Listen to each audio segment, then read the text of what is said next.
Assalamualaikum warahmatullahi wabarakatuh. Salam sejahtera untuk kita semua. Perkenalkan, nama saya Rina Andriani, SEMSI. Saya adalah salah seorang dosen tetap program studi akuntansi Fakultas Ilmu Sosial Universitas Islam Kuantan, Singing.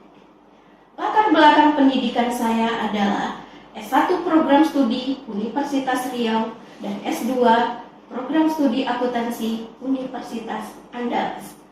Spesialisasi bidang pengajaran saya adalah di akuntansi keuangan. Adapun mata kuliah akuntansi keuangan yang saya ampu antara lain pengantar akuntansi 1 dan 2, akuntansi keuangan menengah 1 dan 2, akuntansi keuangan lanjutan 1 dan 2.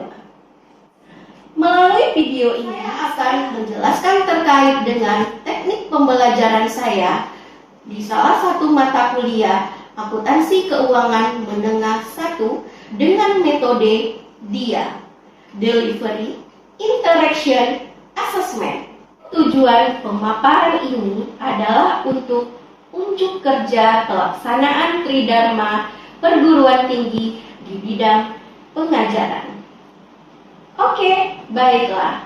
Sebelum saya menjelaskan teknik pengajaran saya dengan metode DIA, izinkan saya terlebih dahulu untuk menjelaskan terkait dengan deskripsi mata kuliah akuntansi keuangan menengah 1. Deskripsi mata kuliah akuntansi keuangan menengah 1 adalah sebagai berikut. Akuntansi keuangan menengah 1 berkode SKB 304071. Mata kuliah ini adalah mata kuliah wajib. Mata kuliah akuntansi keuangan menengah 1 ini hanya bisa diambil oleh mahasiswa yang telah lulus mata kuliah pengantar akuntansi 2. Akuntansi keuangan menengah 1 ini disajikan di semester ganjil setiap tahunnya, yaitu disajikan pada semester 3 dengan bobot 3 SKS. Mata kuliah akuntansi keuangan 1 ini yang akan dipelajari antara lain terkait dengan sisi aktiva. Nah, sisi aktiva yang akan dipelajari tersebut terdiri dari aktiva lancar seperti kas, piutang, dan persediaan. Kemudian aktiva tetap itu terdiri dari tanah, gedung, bangunan. Kemudian yang terakhir adalah aktiva tidak berwujud. Di samping golongan aktiva, dalam akuntansi keuangan menengah 1 ini juga akan dipelajari terkait dengan standar akuntansi keuangan dan kerangka kerja konseptual.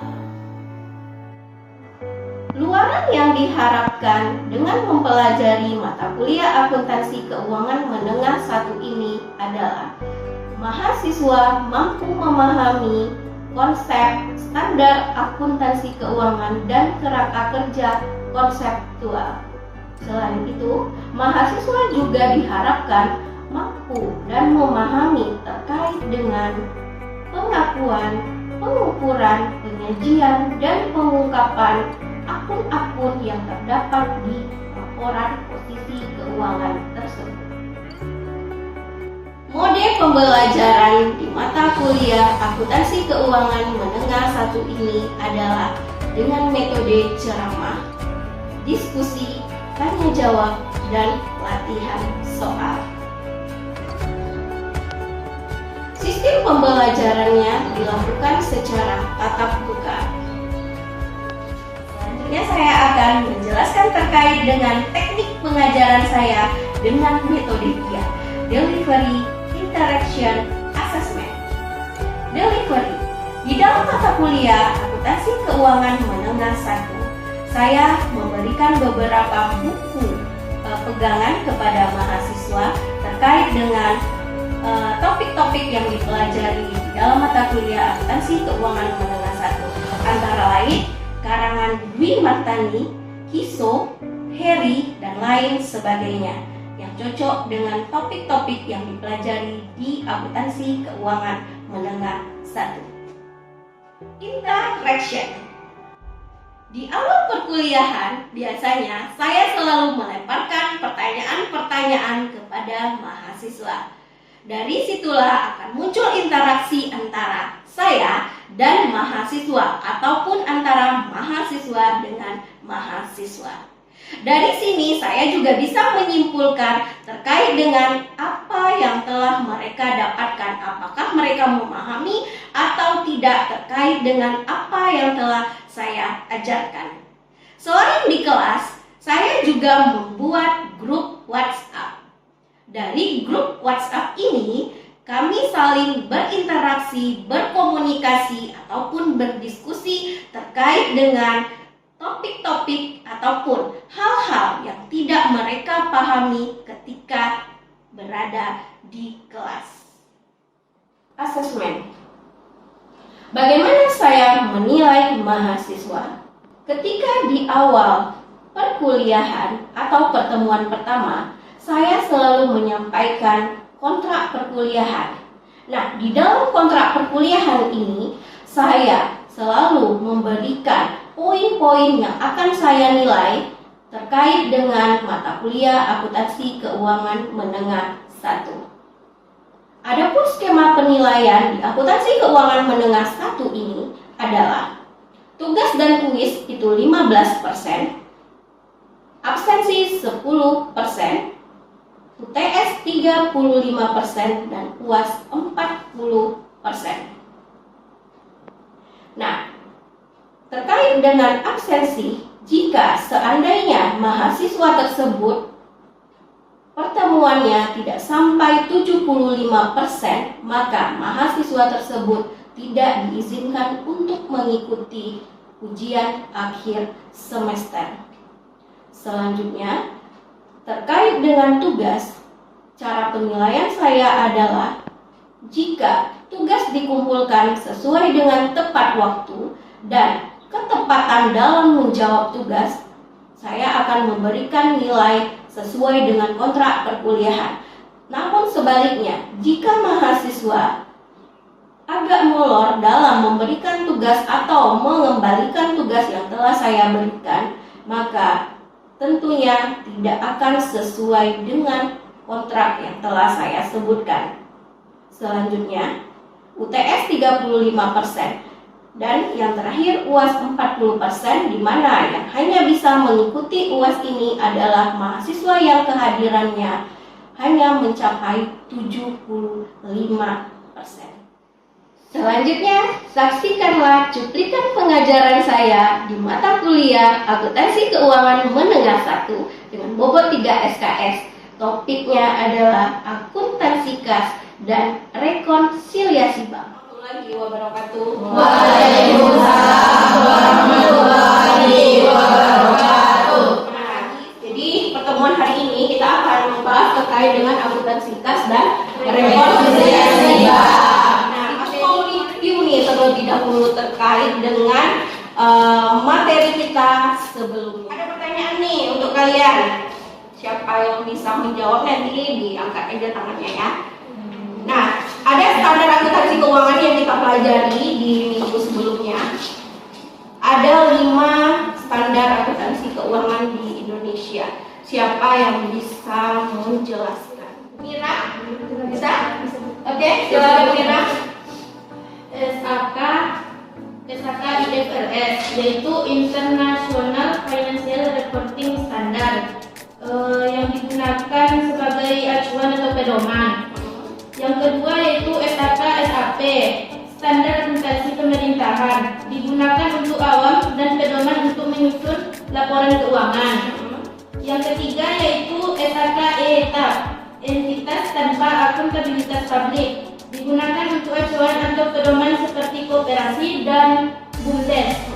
Yang keempat yaitu SAK SAS, Standar Akuntansi Syariah, acuan bank-bank syariah. Yang kelima yaitu SAK EMKM, Entitas Mikro Kecil Menengah, usaha-usaha untuk laporan UMKM seperti BUMDes. Ada satu lagi pertanyaan terkait dengan standar akuntansi keuangan. Nah, ini kan kita dulunya mengacu ke GAAP ya. Ya kan? Itu GAAP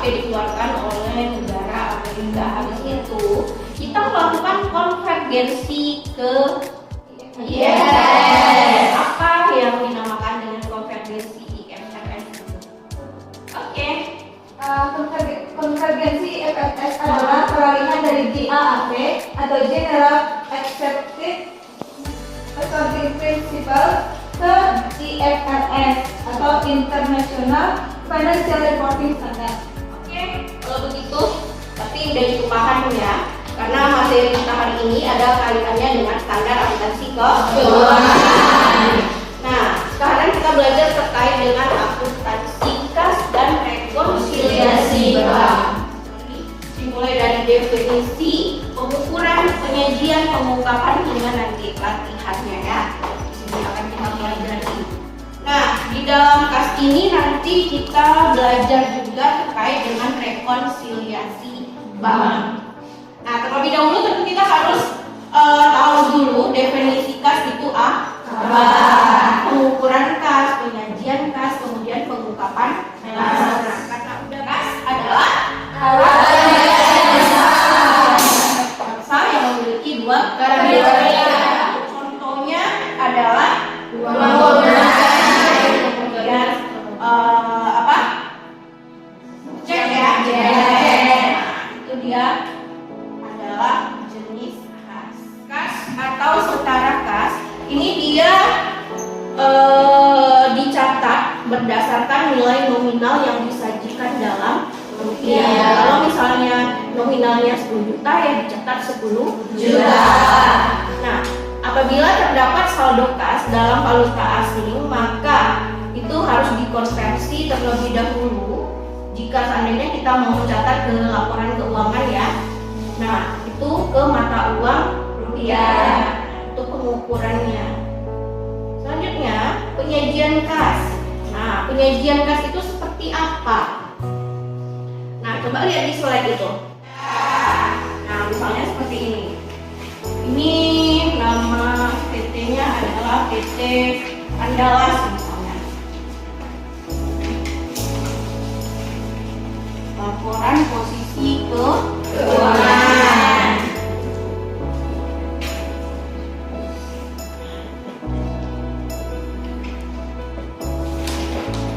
Kita misalkan di sini PT Andalas ini dia menyusun laporan keuangannya setiap akhir tahun per 31 Desember.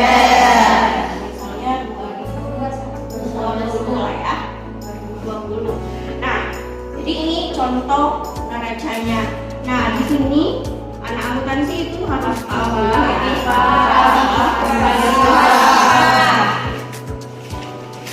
Pasifan ini terdiri dari kewajiban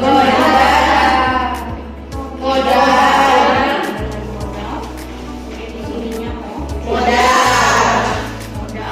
Nah, aktiva ini terdiri dari aktiva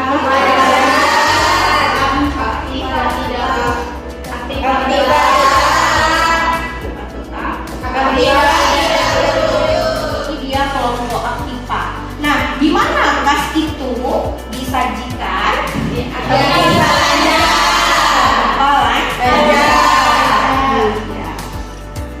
sini kas tersebut disajikan. Jadi bukan di pasifa kelompok kewajiban ataupun modal, tetapi dia disajikan di dalam aktiva juga di aktiva tetap maupun di aktiva tidak berwujud. Dan selalu ibu ingatkan ya, ketika kita belajar pengantar akuntansi, susunan untuk kas ataupun laporan posisi keuangan itu harus sesuai dengan standar akuntansi keuangan. Jadi kas itu dia posisinya memang paling atas di kelompok aktiva lancar. Gitu. Tidak boleh misalnya kalian lakukan menulisnya atau mencatatnya di dalam aktiva itu adalah tinta atau persediaan. Karena kas ini paling liquid. Paling liquid itu maksudnya dia yang paling cepat menghasilkan uang yang ada di tangan. Namanya juga kas ya kan? Ada kas enggak? Misalnya ada teman yang bertanya, ada uang kas enggak? Uang kas itu maksudnya adalah yang ada di kita gitu ya. Uang logam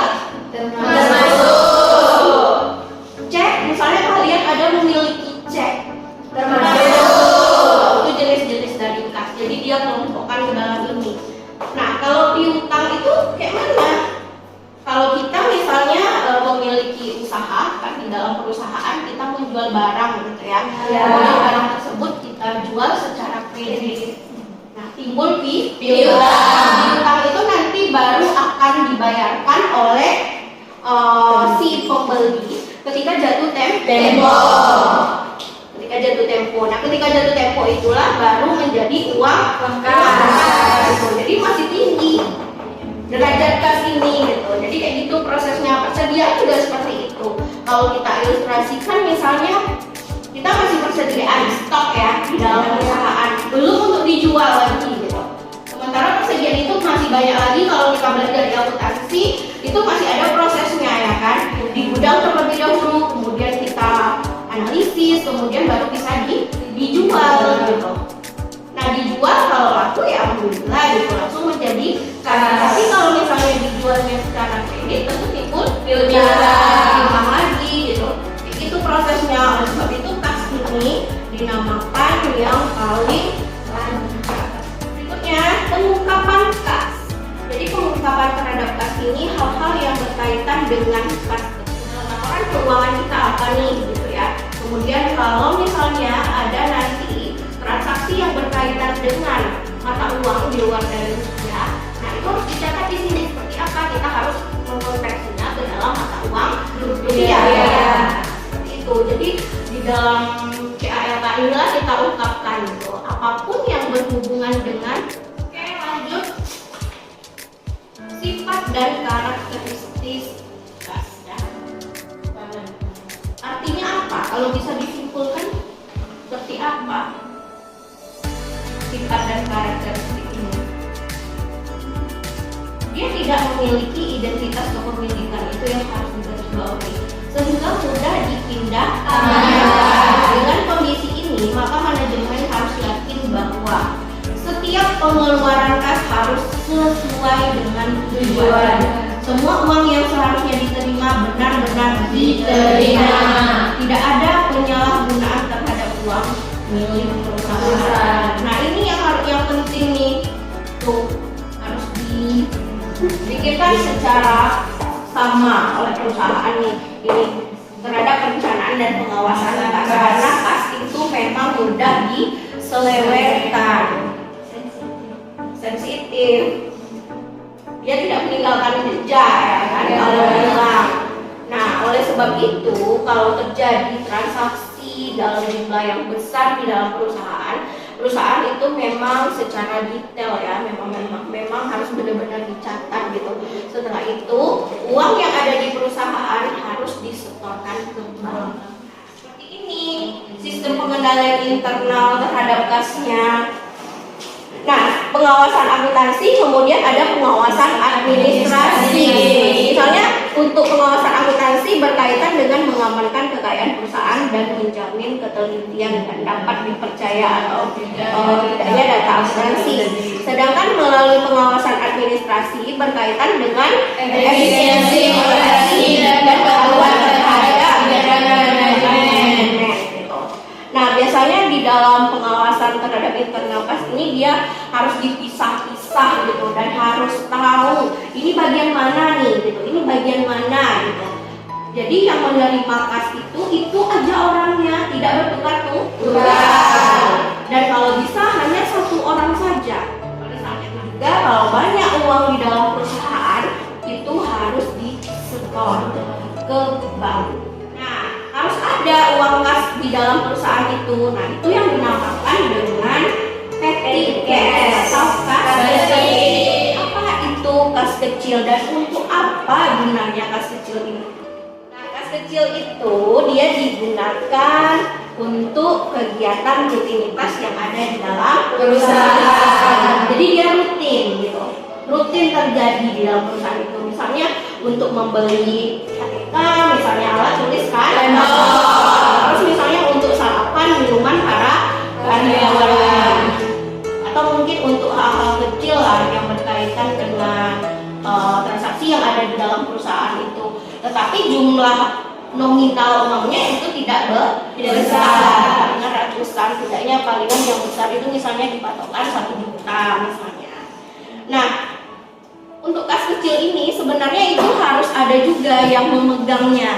Jadi jangan sampai tidak dipilih siapa yang menjadi pemegang kas kecilnya. Jadi misalnya hari ini misalnya si Sri nih dituduh, bulan depan diganti Miranda misalnya. Nah itu tidak boleh, berarti itu tidak konsisten. Nah itu berarti manajemen kasnya tidak bagus. Gitu.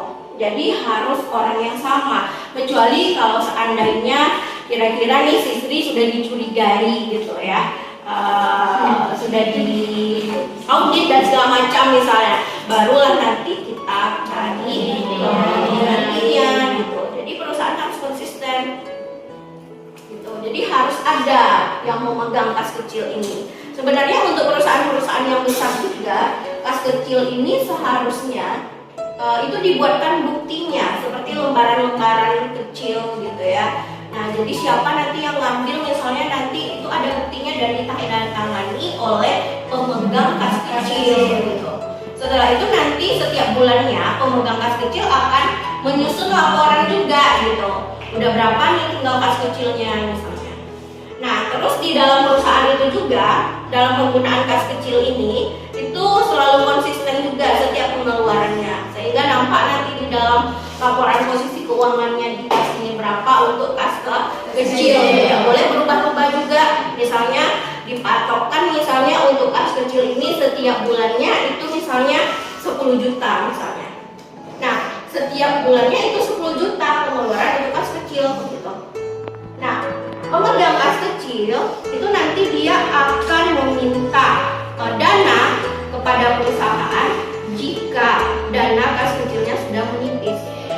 Nah, untuk metode pencatatan kas kecil di dalam perusahaan itu ada dua, seperti yang ada di slide ini, yaitu sistem dana dan sistem dana fluktuasi. Nah, si Sri kira-kira udah paham terkait dengan sistem dana kas kecil ini? Sedikit. Jadi dia pengeluaran untuk hal-hal kecil aja ya gitu, makanya dibentuk kas kecil ini. Nah metodenya ada dua nih. Nah kalau misalnya sistem dana tetap ini, dia dananya selalu sama. Sedangkan kalau berfluktuasi, yang mencatat transaksi yang mempengaruhi jumlah kas kecil. gimana? Ini dia. Mencatat transaksi yang mempengaruhi jumlah kas kecil. Iya. Nah prosesnya itu ada 3 ya. Kita bahas satu-satu dulu lah. Pembentukan, pengeluaran, dan pengisian bagi dana kas kecil. Jadi kayak gitu prosesnya, kayak gitu terus dia pembentukan dana kas kecil, kemudian pengeluaran dana kas kecil dan pengisian dana kas kecil. Nah ini jurnal untuk pembentukan kas kecil. Kas kecil pada kas. Berapa misalnya yang dipatokkan oleh perusahaan sebesar itulah nanti yang diberikan gitu. Kas kecil kita peroleh, kemudian kas perusahaan keluar. Ini contoh pengeluaran kas kecil ya dalam bentuk voucher tersebut. Itu dia. Jelas? Jelas. Nampak ya? Nampak. Oke, kita lanjutkan. Kemudian ini dia contoh sistem dana tetap. Tadi ada 3 ya. Prosesnya apa aja tadi? Pembentukan, pengeluaran, misalnya di sini ada contohnya nih. Pada tanggal 1 Maret dilakukan pembentukan dana kas kecil sebesar 100.000. Pada tanggal 15 Maret pemegang kas kecil mengajukan permintaan kembali kas kecil sebesar 80.000 yang dilampiri dengan bukti-bukti pengeluaran kas kecil berupa biaya pos 44.000, biaya angkut pembelian 18.000, perlengkapan kantor 25.000 dan macam-macam biaya lainnya sebesar 5.000. Nah, jurnal untuk mencatat transaksi ini ada sebagai berikut.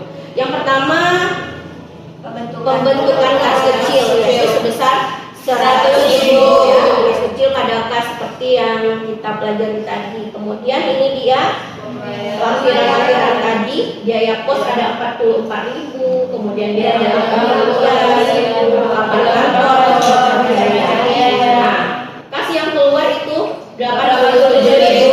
Kas ini adalah 300.000 uang kas yang ada di dalam laci kas kecil gitu ya, atau sisa kas kecil kita. Oleh sebab itu pemegang dana kas kecil dia mau mengajukan kembali nih gitu karena sisa uangnya hanya tinggal 13.000 ya. Nah, seperti itu. Terus pada tanggal 15 Maret, nah ini pengisian kembali dana kas kecil yang sesuai dengan yang diminta ya, karena kan dia sistem dana tetap nih, jadi kan selalu 100.000. Oleh sebab itu pengisiannya juga harus tetap 100.000 karena yang terpakai 87, makanya yang diberikan juga 87.000 supaya dananya tetap 100.000. Gitu ya? Ya. Oke. Terus sistem dana berfluktuasi di sini. Kalau berfluktuasi itu biasanya dia selalu ini ya, naik turun gitu ya, tidak datar gitu atau berubah-ubah. Nah, sama sebenarnya sistemnya, pembentukan, kemudian pengeluaran dan pengisian kembali. Cuma di sini ada tambahan penambahan dana kas kecil, kemudian pengeluaran dana. Jadi dia ini agak berbeda sedikit dengan sistem dana tetap tadi. Misalnya dibandingkan dengan pencatatannya sih agak sedikit rumit ya daripada yang dana tetap tadi. Coba kita lihat di sini. Nah, ini contoh kasusnya yang terkait dengan sistem dana berfluktuasi. Ini silakan. Dalam kas kecil kan ada 2 metode pencatatan, Bu. Yang pertama yaitu pencatatan sistem dana tetap dan pencatatan sistem dana yang berfluktuasi. Apakah boleh dalam suatu perusahaan itu menggunakan 2 metode tersebut, Bu? Oke. Sebelum Ibu menjawab, kira-kira mungkin ada ini yang bisa menjawab. Ada? Oke, silakan. Jadi kalau untuk memakai 2 metode tersebut tidak boleh karena dia harus menggunakan salah satu metodenya supaya dia tetap tidak ada atau Harus konsisten. Oke, silakan dijawab.